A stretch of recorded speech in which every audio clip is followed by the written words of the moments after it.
Am I the a-hole for not stopping my mother-in-law from wearing white? I'm so confused. Please help. I'm getting married soon, and we're having a traditional wedding. I'm Indian. My fiancé isn't, but he was fine with having an Indian wedding. My mother-in-law to be asked me if she could wear white to our wedding. I said sure, and now my fiancé is really mad at me.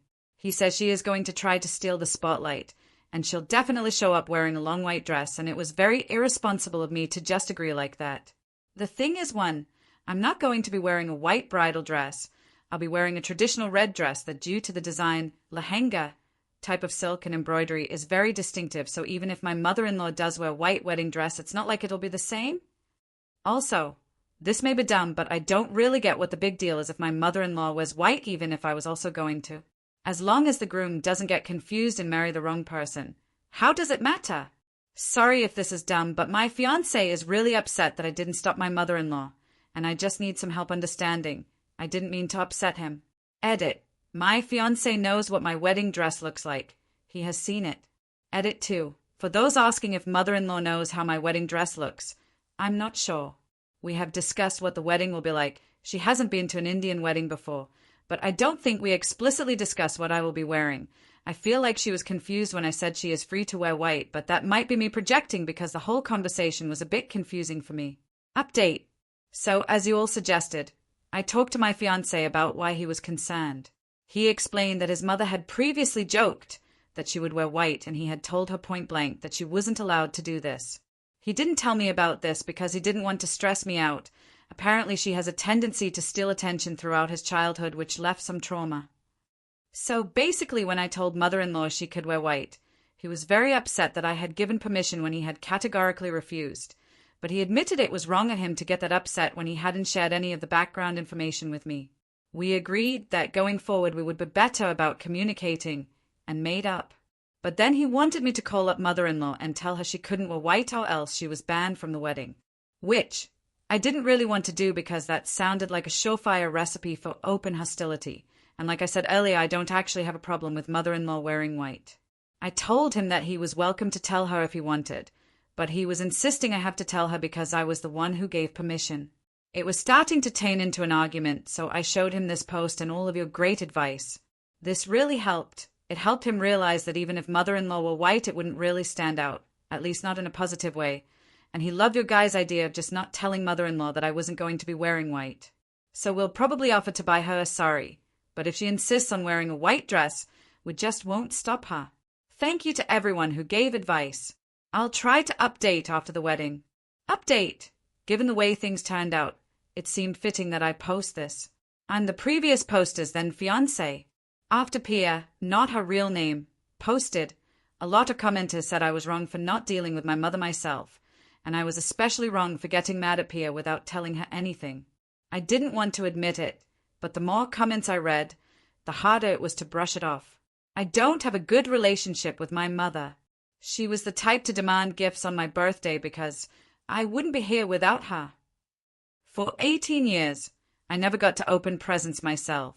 Looking back, every event, from my games to graduation, was always about her.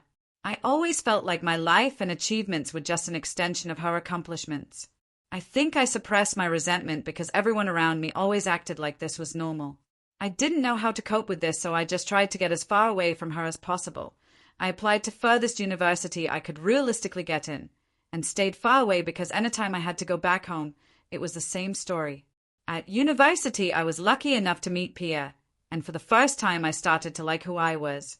I didn't feel like I had to hide or play down my accomplishments, or even my failures. And her family was so warm and welcoming, it felt like my childhood was just a nightmare of the past.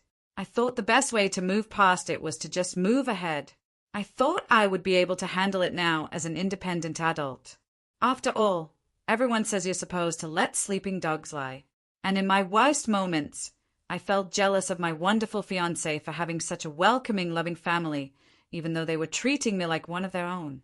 I was ashamed of my mother's behavior and the ugliness of my resentment, so I pretended everything was fine and invited my parents to my wedding.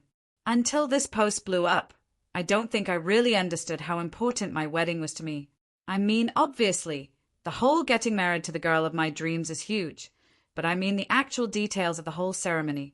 I actually had a really clear vision of what I wanted in the wedding, but a combination of my childhood trauma and the notion that wedding is the bride's day and not something men are supposed to care about made me unable to express it. I also didn't understand how badly I wanted an event that would be about me and not my mother. This unholy cocktail of repressed and suppressed feelings led to me unfairly lashing out at Pia when my mother tried her old tricks. At that moment I forgot white wasn't the bridal color in Indian weddings. I just felt a cold sweat that another precious moment would be hijacked by my mother. I think Pia was shocked by my outburst because she had never seen me like this, and made that post just to get some perspective. Neither of us imagined the ramifications it would have. I read every comment at least 10 times. I couldn't stop thinking about it. Unwanted memories kept invading my head, no matter how much I tried to bury my head in work or exhaust myself by exercising. I ended up having an actual meltdown that night. I was sobbing and crying. It was probably my ugliest moment. The next morning I half expected to wake up alone and get a text that the wedding was off. Instead, incredibly, Pia stayed with me. She convinced me to go to therapy, encouraged me through those first few hellish sessions, and gave me space when I needed it. Therapy really helped. I was able to understand why I was feeling angry and upset, and how to deal with it beyond just trying to ignore it. I apologized to Pia earlier, but it let me actually be honest with her about my family. It really transformed our relationship. I took over the wedding preparation with the help of my in-laws. This turned out to be great for all of us. I got to actually design my dream wedding.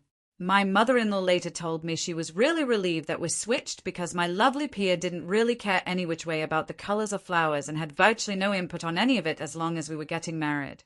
You might have realized from her post that she is a pretty nonchalant and easygoing person. She used to joke that she was fine with just exchanging garlands and calling it a day. My mother-in-law was also very encouraging and patient in letting me voice my input, and even found things I didn't but loved, like riding a horse to the ceremony. We have a running joke that I seem more like her son than Pia because our taste is so similar. And the actual wedding went really, really beautifully.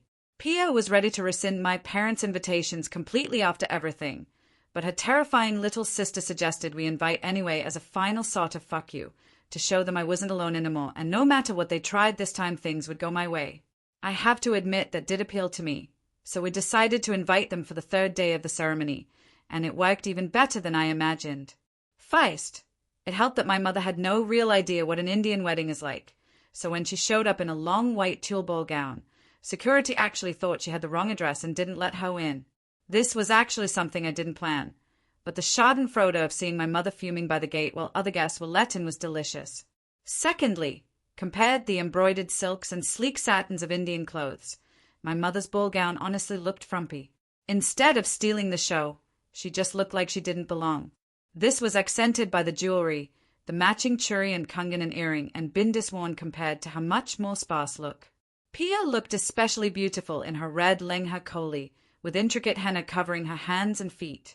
I'm probably biased since she's my wife, but she has the most beautiful inky hair, and it looked stunning adorned with gaja and gold bilai on her braid. Indian brides also wear something called a mathapati, which looks like a crown.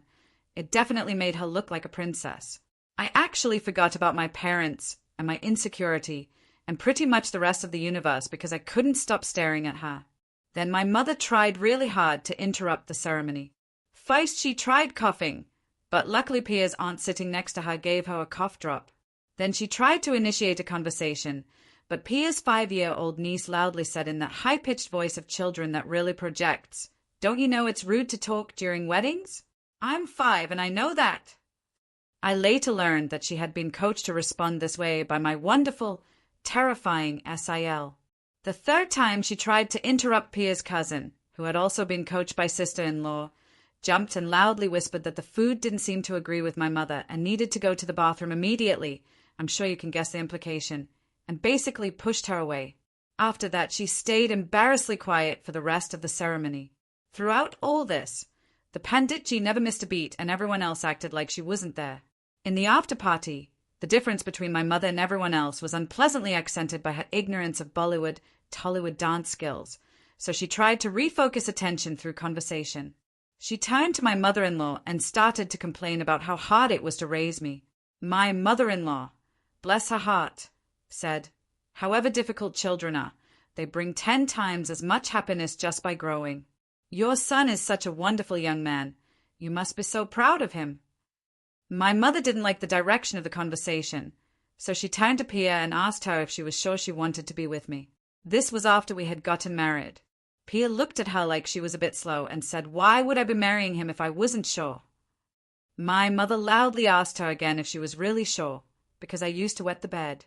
I haven't done that since I was 8, but there she was, loudly announcing it for all and sundry. At that moment, I really, really hated her. It felt like there was something stuck in my throat, but no words came out. But Pia didn't have that problem. "You must be confused," she said, and it was so confident with a touch of concern that my mother looked like she was actually confused. Then she raised her voice so it could be heard over the music. "Dee, my mother, I know we are family now, but it's much too soon right now, or ever, for me to hear about your bedroom activities." Then she dragged me away to the dance floor while people started to stare at my mother.